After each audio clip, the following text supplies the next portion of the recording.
Okay. A related question, and since 3 people asked it, I'm going to ask it.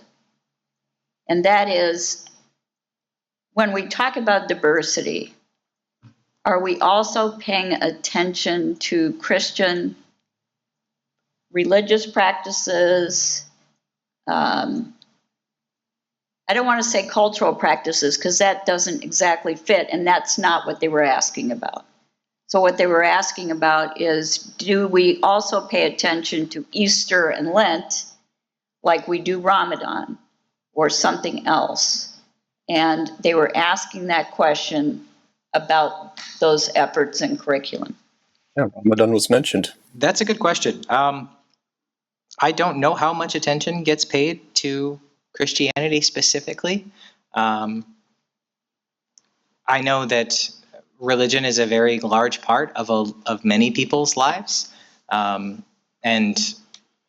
again, from a diversity and a mirrors and windows perspective, we want to make sure that we acknowledge every person's story and every person's background, and every person's culture, and support that. It's a fine line when there's a line between acknowledging a religion and enforcing a religion, and we have to steer clear of the second part of that for sure. I know my daughter, I will say my daughter did just do a Christianity, Islam, and Buddhism assignment in 8th grade. So it's in there.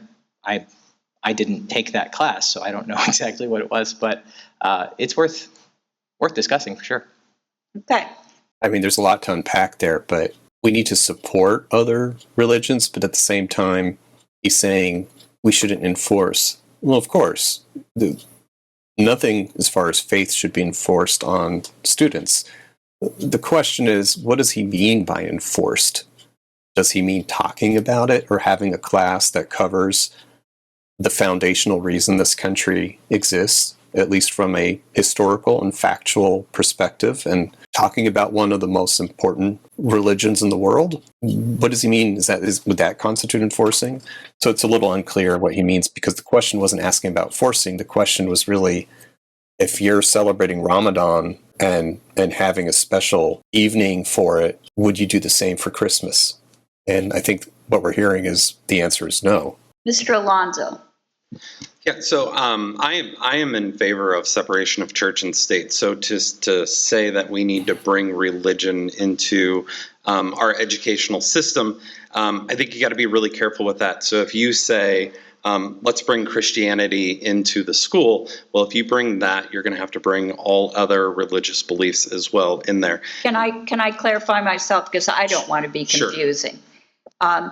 In all of these questions, it was clear to me that they were talking about the inclusion of all religions in terms of an informational exercise, not bringing religion into the school.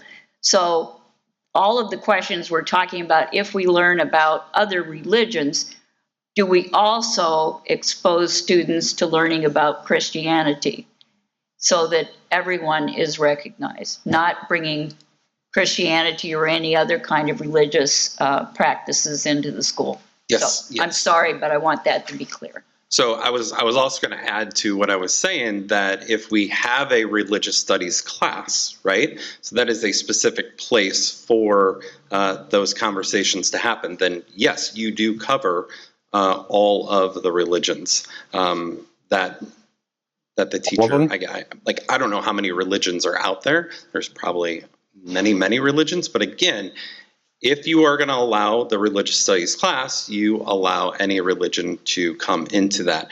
I'm not sure why he would say that. I think if you bring Christianity in, let's say, the historical context, but not the negative one like they usually do, but a positive value, since it's so important to so many in this nation wouldn't exist without Christianity. So the foundation and the liberties that in this experiment are based on Judeo-Christian values. And to try to completely ignore that and root it out of school, to say, hey, this is part of our heritage, You don't have to have faith in it. No one is going to start doing religious practices and certainly not enforcing it. But I think there is absolutely room to share what that heritage is and explain that, and even the writings of those who participated in the Constitution and their faith-based explanations. I think studying that and understanding the meaning of those holidays is important. To suggest that if you do that, then you need to bring every single religion into Lindbergh schools in order to create some equity doesn't make sense.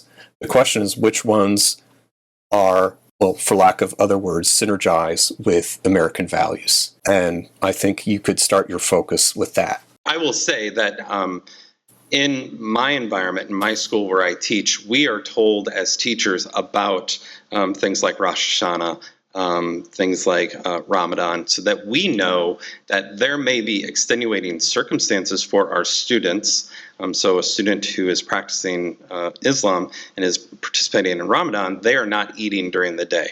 So we can be aware of that culture that they have so that we are not bringing in a food unit study into our classroom or something like that. So it just seems that a lot of this catering to other religions always seems to go in one way. So we're going to, instead of students having their individual faith and electing not to participate in certain activities because of that faith, and we respect that, we've moved to a situation where we actually cater to it. So how come when there is a Christian holiday or Lent, that's not being factored into your food service? Or why not when a Jewish person is celebrating the Passover, why not remove all the bread from the classroom as well?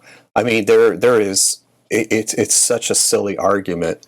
I think the standard should be, if a person has a conviction, a faith, the school, and they say, I can't participate in this activity, that's where the school becomes respectful towards that person's faith. It shouldn't be us, or for any faith, catering to the point where you're disrupting your curriculum, your classroom experience because of that one individual student's faith.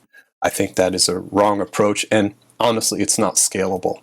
Okay, Mr. Breeding?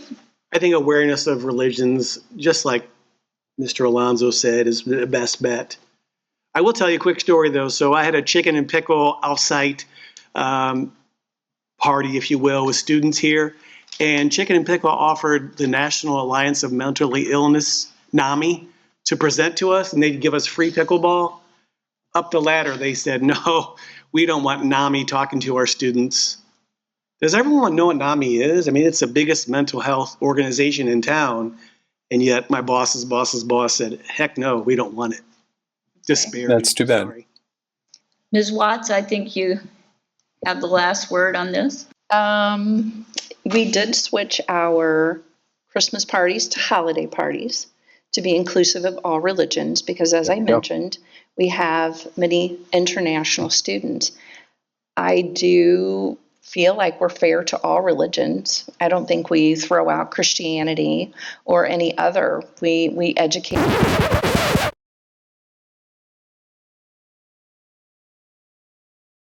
And we just had a night for Ramadan so that people could learn what that was about. We have Black History Month. So we try to include multiple diverse cultures in our activities that we do. And I do think it's important so everyone feels like they belong. I mean, you just did. You threw out Christianity and you said no more Christmas. It's now just a holiday. And yet you clearly are celebrating Ramadan. I feel like those are opposing views now. To all.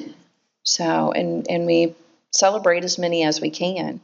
But we can only celebrate. Again, she used the word celebrate. So many times. So